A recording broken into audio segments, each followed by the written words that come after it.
بسم اللہ الرحمن الرحیم والصلاة والسلام علی رسولہ الکریم وعلی آلہ وصحبہ اجمعین۔ ہم بات کر رہے تھے تمہاری بیوی تمہارا لباس ہے، اور اللہ بیویوں سے کہہ رہا ہے تمہارے شوہر تمہارے لباس ہیں۔ اللہ تعالیٰ نے اس رشتے کو لباس سے تشبیہ دے کر اس کی اہمیت بتائی۔ لباس سب سے زیادہ قریب ہوتا ہے، تو خامند اور بیوی کا رشتہ سب سے زیادہ قریب ہے، اس میں کوئی حائل نہیں ہو سکتا، نہ کسی کو حائل ہونا چاہیے۔ ہمارا جوائنٹ فیملی سسٹم اس کو متاثر کر رہا ہے۔ اگر بچی اپنے سسر ساس کو ماں باپ سمجھ لے اور ساس سسر اس آنے والی بچی کو اپنی بیٹی بنا لیں تو جھگڑا ہی ختم ہو جائے گا۔ جھگڑا ہی اس بات پر ہے کہ وہ سسرال اس کو بیٹی بنانے پہ تیار نہیں، تو پھر ان کو ماں باپ بنانے پہ تیار نہیں۔ جو سب کچھ چھوڑ کے آئی ہے، قربانی لڑکی کی ہے کہ ایک بول پر ماں باپ اپنی عزت تمہارے ہاتھ میں پکڑا دیتے ہیں، ایک بول پر، تو چند سو روپے مہر پر ایک بچی گھر بار بہن بھائی چھوڑ کے تمہارے ساتھ ایک اجنبی گھر میں چلی جاتی ہے، تو لے جانے والوں کے ذمہ ہے کہ اس کو محبت دیں، پیار دیں، الفت دیں۔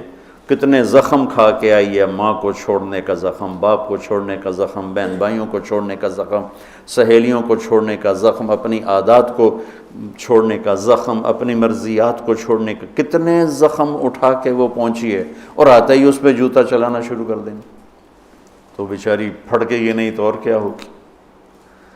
تو کتنا آسان حل ہے کہ اس آنے والی بچی کو بچے کے ماں باپ اپنی بیٹی بنا لیں، اور خامد اسے اپنا لباس بنا لے، اسے اپنا لباس بنا لے۔ لباس کی کتنی حفاظت کی جاتی، لباس کو کتنا احتیاط سے استعمال کیا جاتا، لباس کتنا شوق سے خریدا جاتا ہے۔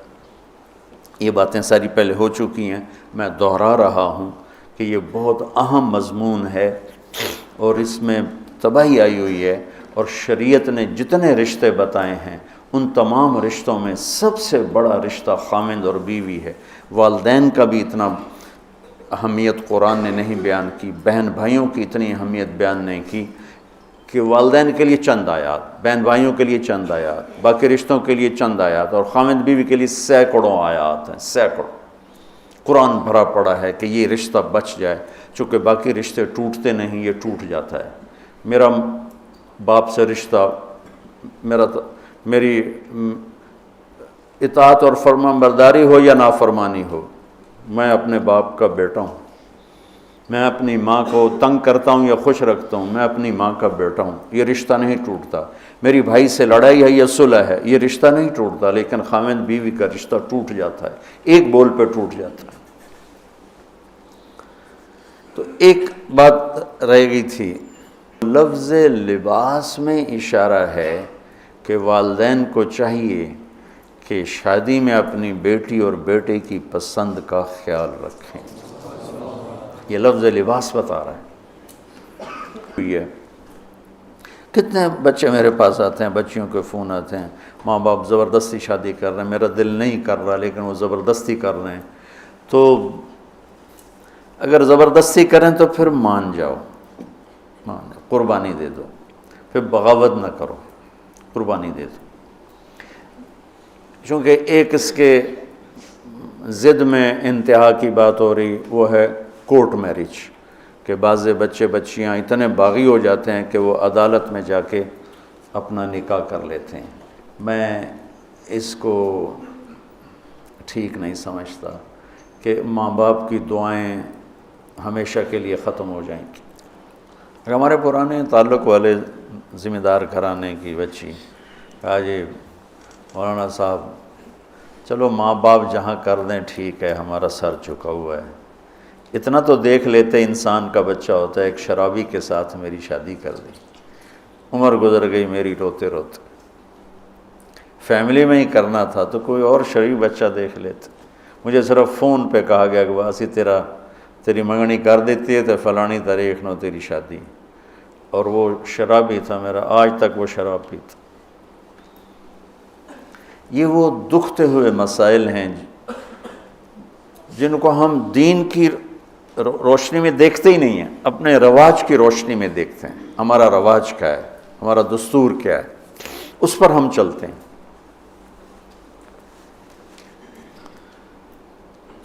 تو میرے نبی نے ہم عمر سے شادی کی، سودا،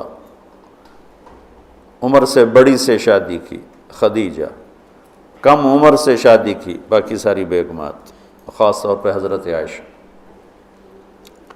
مطلقہ سے شادی کی، زینب، بیوہ سے شادی کی، خدیجہ، حفصہ، کنواری سے شادی کی، عائشہ رضی اللہ تعالیٰ عنہ، مالدار سے شادی کی، خدیجہ، غریب سے شادی کی، جویریہ، باندھی ہو کر آئی ہیں، ہمسر سے برابری میں شادی کی، ام سلمہ، ام حبیبہ، اپنے خاندان میں شادی کی، عائشہ، ام حبیبہ، ام سلمہ، یہ حفصہ، یہ قریش ہیں، خاندان سے باہر قوم میں شادی کی، جویریہ، میمونہ، قوم سے بھی باہر یہود میں شادی کی، صفیہ رضی اللہ تعالیٰ عنہ۔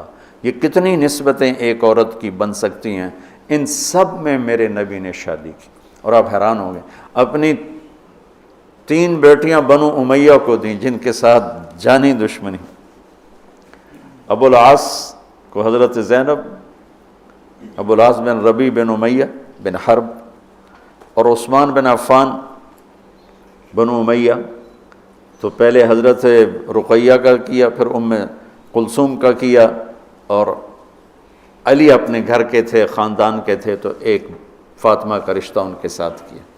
اور حضرت عثمان کے نکاح میں جب حضرت ام کلثوم کا بھی انتقال ہوا تو آپ نے فرمایا میری 100 بیٹیاں ہوتیں اور اس طرح مرتیں، 100 کی 100 عثمان کے نکاح میں دیتے۔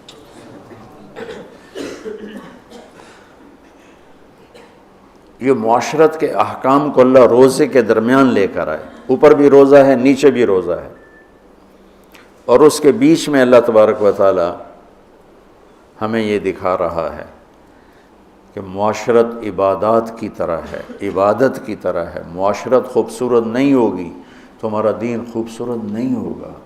میں بیوی کو عزت نہیں دوں گا، دیکھو طنز کا بول ایسا جیسے کپڑے پھاڑ دینا، بے عزت کرنے کا بول ایسا جیسے کپڑے پھاڑ دینا۔ اور میں کتنا ہی پاگل ہو جاؤں غصے میں اپنا کرتا خود نہیں پھاڑتا ہوں، میں کسی کا کرتا تو پھاڑوں گا، اپنا نہیں پھاڑوں گا۔ تو میری بیوی میرا لباس ہے، مجھے غصہ چڑھا ہوا ہے، مجھے گلہ آیا ہوا ہے، تو میں لباس پہ ہاتھ نہیں ڈالوں گا۔ یہ میں کیا کہہ رہا ہوں کہ میں بیوی کی دل شکنی نہیں کروں گا، بیوی خامند کی دل شکنی نہیں کرے گی، برداشت کریں گے، تب جا کر یہ رشتہ خوبصورت ہوگا۔ دنیا میں کسی بھی رشتے کو باقی رکھنے کے لیے برداشت کے سوا کوئی قانون نہیں، اور اس رشتے کے لیے برداشت سب سے زیادہ ہے کہ برابری کا رشتہ ہے، کبھی خامند گرم کبھی بیوی گرم، پھر دونوں ہی گرم تو پھر آگ بھڑکے گی اور بڑھتی چلی جائے گی۔ ایک بچہ مجھے آ کے ملا ملتان سے، ٹاپ کیا اس نے پورے پنجاب میں FSC میں، تو کہا جی میں 2 دفعہ خودکشی کی کوشش کر چکا ہوں۔ میں نے کہا تم اتنے پڑھنے لکھنے والے بچے تم کیوں خودکشی؟ کہا جی میرے ماں باپ دونوں آپس میں اتنا لڑتے ہیں کہ ان کی لڑائی سے بددل ہو کر میں نے 2 دفعہ خودکشی کی کوشش کی۔ تو میرے نبی نے 11 گھر آباد کر کے ہمیں زندگی سکھائی ہے کہ اس خوبصورت رشتے کو کیسے نبھانا ہے۔ اس خوبصورت رشتے کو عبدالحی صاحب رحمۃ اللہ علیہ، ڈاکٹر عبدالحی مفتی تقی صاحب کے شیخ اور رفیع صاحب کے، ان کی کتاب میں واقعہ میں نے پڑھا کہ ایک مرید کے ہاں گئے تو کھانا بڑا پسند آیا، تو فرمایا کس نے پکایا؟ کہا جی بیگم نے کہا بلاؤ۔ ان کی بیگم آ گئیں تو ان سے فرمایا کہ بیٹی آپ کا کھانا بہت بڑھیا تھا، تو بہت اچھا لگا، آپ کا شکریہ ادا کرنا تھا۔ تو وہ زارو قطار رونے لگی۔ تو ڈاکٹر صاحب نے کہا اس میں رونے کی کیا بات ہے؟ کہا جی آپ کے مرید کے پاس 30 سال ہو گئے، کبھی ایک لفظ اس نے تعریف کا نہیں کہا، 30 سال میں ایک لفظ کبھی نہیں سنا کہ ماشاءاللہ بہت اچھا۔ ایک دوسرے کی تعریف کرو، بیوی خامند کو دیکھے تعریف کرے، خامند بیوی کو دیکھے تعریف کرے، اچھا لباس پہنا ہے تعریف کرو، اچھا لباس پہنا ہے، بیوی کہ آپ بڑے اچھے لگ رہے ہیں، خاوند کہ آپ بڑی اچھی لگ رہی ہیں، اور ایک دوسرے کے لیے تیار ہو کے رہو. ایک تزینوا لنسائکم، اپنی بیویوں کے لیے زیب و زینت اختیار کرو. حضرت ابن عباس فرماتے ہیں کہ میں اپنی بیوی کے لیے خاص طور پہ زیب و زینت اختیار کرتا ہوں، چونکہ جیسے میری بیوی میرے لیے میک اپ کرتی ہے، میں اپنی بیگم کے لیے میک اپ کرتا ہوں. لباس دو کام کرتا ہے، ایک خوبصورت بناتا ہے، ایک عیب چھپاتا ہے. یہی کام اپنی بیوی کے لیے کرو، اس کے لیے زندگی کو خوبصورت بناؤ، اس کی کمیاں چھپاؤ. وہ خاوند کے لیے کرے کہ اس کی کمیوں کو چھپائے، اس کی زندگی کو خوبصورت بنائے. تب یہ سارا کچھ لفظ لباس ہے. تیسرا دن ہو چکا ہے میں آپ کو لباس لباس لباس پر، کہ یہ بہت اہم مضمون ہے. آپ سب اب فارغ ہونے والے وقت کے زیادہ قریب ہو چکے ہو، ابتدائی سالوں سے آگے انتہائی سالوں میں آگے. آپ سب کی بہت سو کی شادی ہو چکی، بہت سو کی انشاءاللہ اب سب کی ہو جائے گی. ہاں کرو، لیکن جو میں سبق یاد دلا رہا ہوں اسے یاد رکھ. بچوں، حسن سلوک کے بغیر کوئی گھر آباد نہیں رہ سکتا. اچھے اخلاق کے بغیر کوئی گھر آباد نہیں رہ سکتا. پھر اللہ تعالیٰ نے تشبیہ دی ہے، نساؤکم حرث لکم فأتوا حرثکم انا شئتم وقدموا لانفسکم. تمہاری بیوی تمہاری کھیتی ہے. کیا تشبیہ ہے خوبصورت دوسری، وہاں لباس یہاں کھیتی. میرا زمیندار گھرانے سے تعلق، لہذا بچپن سے کھیتی کو ہوتا بھی دیکھ رہے ہیں اور کیسے اس پہ جان لگتی وہ بھی دیکھ رہے ہیں. میں نے فزیکلی زندگی میں 4 مہینے زمیندارہ کروایا تھا 1984، یعنی پورے پروسیس سے گزرا. جیسے ایک مزدور کرتا ہے ایسے اپنے مزدوروں کے ساتھ مل کر. کتنی خوبصورت تشبیہ ہے. فصل کو ڈنڈے مارتے ہیں، کپاس کو دیکھا کوئی ذمہ دار ڈنڈوں سے کوٹ رہا ہو یا گالیاں دے رہا ہو، کنوں پہ پھل نہیں لگا تو ڈنڈا اٹھا کے چلا رہا ہو. فصل کو کتنے پیار سے پروان چڑھاتے ہیں. جس وقت میں فصل کی جو ضرورت ہوتی ہے کس طرح مہیا کرتے ہیں. میں نے وہ 4 مہینے زمیندارہ کیوں کیا؟ پچھلے 3 سال ہماری فصلیں سب فیل ہو گئی اور قرضے یہاں تک چڑھ گئے. ہمارے پاس کوئی جمع پونجی تاجروں کی طرح تو ہوتی نہیں، یہاں تک چڑھ گئے. تو میں نے چھٹی لی رائمنڈ سے 4 مہینے اور اپنا زمیندارہ خود سنبھالا، کہ مجھے ڈر لگا کہ اگر اس دفعہ بھی ہماری فصل نہ ہوئی تو پھر زمین بیچ کے قرضہ دینا پڑے گا. تو 3 سال کے پیچھے قرضے چڑھے ہوئے، تو میرے پاس تو پیسہ ہی نہیں تھا کہ میں کھاد کیسے لوں، سپرے کیسے لوں، ڈیزل کیسے لوں. لیکن جس وقت کپاس کہتی پانی چاہیے، میری جیب میں پیسہ نہیں، میں بھاگ رہا ہوں، کہیں سے ادھار پکڑ رہا ہوں، کہیں سے کوئی پلاٹ بیچ رہا ہوں، کوئی درخت بیچ رہا ہوں اور اس کو پانی پلانے کے لیے انتظام کر رہا ہوں. وہ کہتے ہیں مجھے کھاد چاہیے، تو میں بلاتا فوری طور پہ، یہ ٹالی بیچنی ہے بھائی. ٹالی کا درخت ہوتا ہے نا، ککر بہت زیادہ تھے. میرے والد صاحب کو درختوں کا بڑا شوق تھا، تو بے شمار کھڑے تھے. تو 1-2 بیچے، چلو بھائی کھاد لے آؤ، وہ لے آؤ، سپرے لے آؤ. میں نے کسی جگہ یہ نہیں کہا کہ میرے پاس پیسے نہیں تو میں کھاد کیسے لوں، میں سپرے کیسے کروں. نہیں کرتا، نہیں. جو میری کپاس نے مانگا میں اس کو دیتا رہا، میں اس کو دیتا رہا، میں اس کو دیتا رہا. اور اوپر کھڑے ہو روزہ جون میں 15 ایکڑ میں ٹریکٹر کے ساتھ بھاگتا تھا روزہ رکھ کے. اب تو سردرد نے مجھے گرا کے رکھ دیا ہے. 15 ایکڑ جون میں ٹریکٹر کے پیچھے بھاگ رہا ہوتا تھا. وہ گوڈی کر رہا ہے تو کہیں کوئی پودا نہ اکھڑ جائے، وہ بیج گرا رہا ہے تو کہیں کوئی بیج وہ کہیں پھنس نہ جائے اور وہ زمین خالی رہ جائے. جتنی ایک کھیتی کی محنت ہے اس کا 100واں حصہ بیوی کے ساتھ اخلاق بنا لو تو آپ کی فصل برابر ہو جائے. نساؤکم حرث لکم، اگر درخت نے پھل نہیں دیا تو میں کٹواتا نہیں ہوں، میں اس کا علاج کرتا ہوں، میں اس کا مرض ڈھونڈتا ہوں. پچھلے سال ایک آم کا پودا پھل نہیں دے رہا تھا، تو مجھے تو اب اتنی سمجھ نہیں، تو میں نے اپنے دوست کو بلایا، میں نے کہا یار ذرا اس کو دیکھو، اس کو کیا مسئلہ ہے، یہ پھل نہیں دے رہا ہے. تو اس نے اس کا علاج بتایا کہ اس کا یہ کریں یہ کریں یہ کریں. تو پھل نہیں دیتی تو میں پریشان ہوتا ہوں، اور میں اس کی خدمت کرتا ہوں، خدمت بڑھاتا ہوں. اب اس کو آپ رشتوں پہ اس رشتے پر فٹ کرتے جاؤ کہ بھائی تمہاری بیوی بہت بدتمیز ہے، تو سمجھو درخت ہے پھل کوئی نہیں. تو اب وہ پانی مانگے تم پانی دو، وہ محبت مانگے تم محبت دو، وہ روٹی مانگے تم روٹی دو، وہ لباس مانگے تم لباس دو. چونکہ محبت ایک اتنا بڑا جادو ہے کہ ساری دنیا کے جادوؤں کا توڑ موجود ہے، محبت کے جادو کا توڑ کوئی نہیں. بادن ہوا کا صبرت ام لم تصبرا وبکا کا علم یجر دمع کا اوجرا امر الفؤاد لسانہ وجفونہ فکتمنہ وکفا بجسم کا مخبرا. محبت کا جادو سر چڑھ کے بولتا ہے. پھر کوئی کھیتی ایسی نہیں جس میں گندی جھاڑیاں نہ پیدا ہوتی. دنیا بھر میں پھر کے دیکھ لیا ہے، بڑے بڑے فارم دیکھ لی، کوئی کھیتی ایسی نہیں ہے جس میں گندی جھاڑی نہ پیدا ہوتی ہو. کوئی خامند بیوی کا رشتہ ایسا نہیں ہے جس میں اونچ نیچ نہ ہوتی ہو.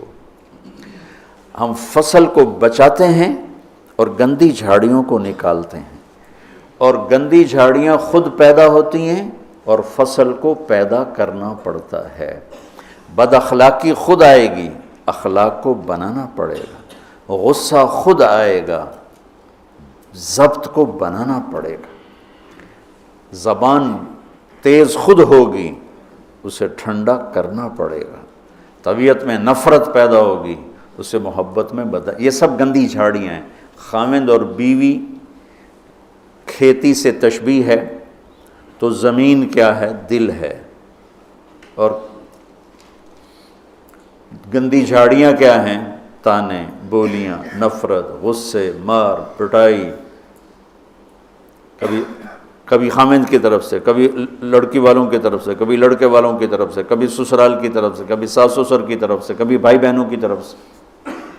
ایک بچہ بتا رہا تھا کہ میرا باپ میری ماں کو مارتا تو میرے چاچا بھی آ کے مارنا شروع کر دیتے.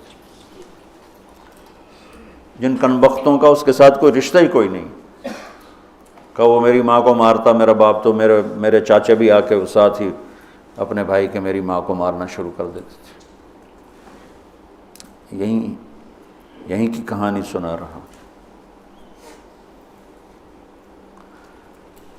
تو گندی جھاڑیوں سے پاک کوئی فصل نہیں ہو سکتی.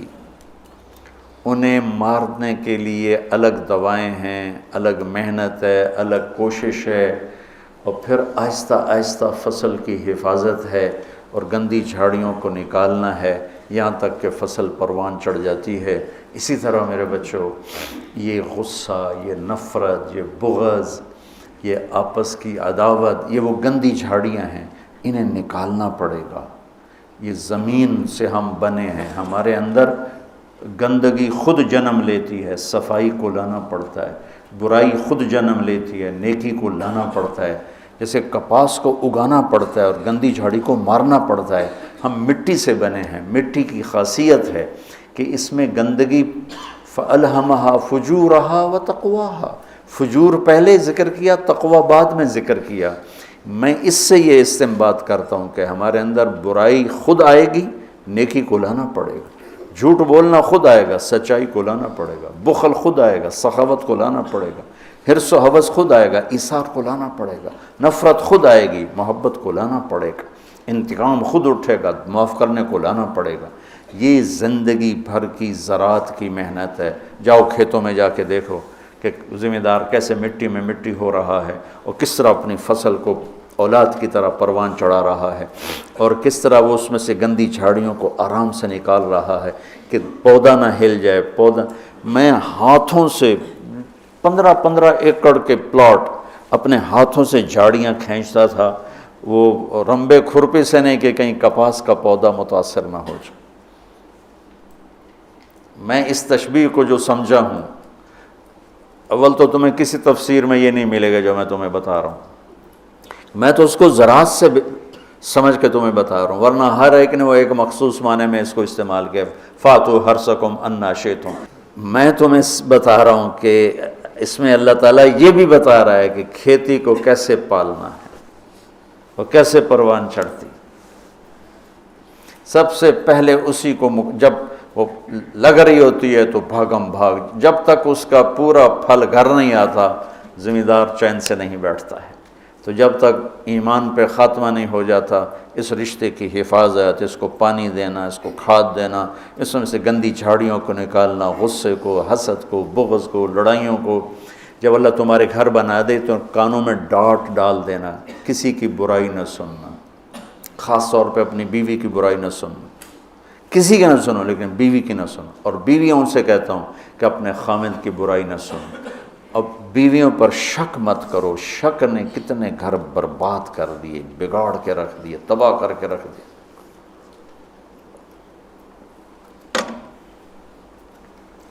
اعتماد کرو۔ نکاح کا ایک مطلب ہے عورت پر مرد کا اعتماد کرنا۔ اب یہ موبائل کا زمانہ ہے، بیویاں خامدوں کو موبائل ڈھونڈ رہی ہوتی ہیں اور خامد بیویوں کو موبائل ڈھونڈ رہے ہوتے ہیں کہ کتھے میسج کیتا، کتھوں میسج آیا۔ یہ ایسی بدتمیزی، بد اخلاقی، یہ زندگی کے ماتھے پر بہت گندا بدنما داغ ہے۔ میں قربان جاؤں اپنے نبی کی سن، جو حضرت عائشہ پہ تہمت لگی کوئی ایسے نہیں لگی، بہت بڑی حکمتیں تھی پیچھے، اور سارا ماحول متاثر ہو چکا ہے، وحی بند ہے، اور میرے نبی کہہ رہے ہیں عائشہ کوئی غلطی ہوئی ہے تو توبہ کر لو، اللہ معاف کر دے گا۔ ذرا اپنے آپ کو یہاں خود اپنے آپ کو بٹھا کے سوچو، میں قربان جاؤں کیا ظرف ہے میرے نبی کا، عائشہ کوئی غلطی ہوئی ہے تو توبہ کر اللہ معاف کر دے گا۔ یہ نہیں کہ غلطی بتا میں تمہیں ابھی طلاق دیتا ہوں، ابھی تیرا سر اتارتا ہوں۔ کتنی بچیاں شک کی بنیاد پہ ذبح کر دی، لڑکے شادیاں کر کے زنا کرتے ہیں، اور بچی سے پر شک پڑ جائے تو اسے جان سے مار دیتے۔ لڑکا گناہ کرے، لڑکی کرے، دونوں ہی بشر ہیں، دونوں ہی انسان ہیں، اس سے بھی خطا ہو سکتی، اس سے بھی ہو سکتی۔ بیٹی سے خطا ہو جائے تو غیرت پہ زد پڑ گئی لہذا اسے ذبح کر دو، اور بیٹا شادیاں کر کے بھی منہ کالے کرتا رہے تو کوئی نہیں جی چھوڑ چک کرنا۔ یہ میرے ماحول کے آگ ہے جو بھڑک رہی ہے، کسی سے بھی خطا ہو سکتی، بشر ہے، یہ بھی بشر ہے، یہ بھی بشر۔ اور میرے نبی، میں قربان جاؤں، واہ یا رسول اللہ، واہ یا رسول اللہ، واہ یا رسول اللہ۔ عائشہ اگر کوئی کمی ہوئی ہے تو توبہ کر لے، اللہ معاف کر دے گا۔ اللہ اکبر، سوچو تو صحیح، اس سے زیادہ کوئی عورت کو کون عزت دے گا؟ کہ آپ نے ان کو ایک بشر سمجھ کے کہا، ہوئی ہے کوئی کمی تو توبہ کر اللہ معاف کر دے گا، نہیں ہوئی تو اللہ تیری شان میں کچھ نہ کچھ ضرور تیری صفائی دے گا۔ اسی وقت پھر اللہ نے جبریل کو اتارا۔ کشاف والے کیا ہیں، جار اللہ، وہ کہتے ہیں کہ پورے قرآن میں اللہ اتنا غضبناک ہو کے نہیں بولا جتنا ان 11 آیات میں غضبناک ہو کے بولا۔ اتنا کفر کے خلاف بھی اللہ غصے میں نہیں بولا جتنا ان میں بولا ہے۔ اب شیخ رمضی جیسے ڈھونڈیں کہ وہ غصے والا اظہار کیا ہے، میں نے تو خالی پڑھا ہے، تو میں نے اس کو ڈھونڈنے کی کوشش بھی کی کہ بھئی وہ کیا چیز ہے جو یہاں ہے اور کفار کے، فرعون کے لیے بھی نہیں، حامان شداد کے لیے بھی نہیں، جو تہمت لگانے والوں کے خلاف اللہ تعالیٰ نے غیظ و غضب کے ساتھ بات کی۔ تمہاری اس سے زیادہ میں گھر کی مثال اور تمہیں کیا پیش کر. عائشہ اگر کوئی ہوا ہے تو توبہ کر لے، اللہ معاف کر دے. سبحان اللہ. پھر اللہ نے اسی وقت آیت کو اتار دی. تو آپ نے ماتھا پہ پسینہ تھا، مسکرائے. عائشہ مبارک ہو، اللہ نے تجھے بری و ذمہ قرار دے دی. ام رومان کہنے لگی اٹھو اللہ کے رسول کا شکر ادا کرو. کہا نہیں، اس کا شکر ادا کریں گی جو میری گواہی دینے آیا، جو میری گواہی دینے آیا. تو یہ گھر کی زندگی کے وہ مسائل ہیں بچوں جس میں پوری امت اس وقت مبتلا ہے، خاص طور پر میرا ملک بر صغیر. میں چاہتا ہوں تم سیرت مبارکہ سے اثر لو، اللہ کے واسطے قرآن سے جڑو، سیرت سے جڑو. میرے نبی نے کیا کیا؟ سیرت سے جڑو، قرآن سے جڑو. تو میں چاہتا ہوں دنیا سے جانے سے پہلے اللہ میرے ذریعے سے ایک ایسا طبقہ تیار کر دے جو قرآن سے جڑا ہوا، جو حدیث سے سیرت سے جڑا ہوا. ایک ہے فقہ الحدیث، فقہ السنہ، ایک ہے فقہ السیرہ. میں یہ چاہتا ہوں، فقہ السیرہ چاہتا ہوں. فقہ السنہ پہ تو بہت کام ہو چکا ہے، بخاری، مسلم، نسائی، ابو داؤد، یہ سب فقہ السنہ ہے. فقہ السیرہ کہ میرے نبی کی زندگی سے مجھے کیا روشنی ملتی ہے، وہ چاہتا ہوں. اللہ تعالیٰ مجھے بھی دے دے، اللہ آپ کو بھی دے.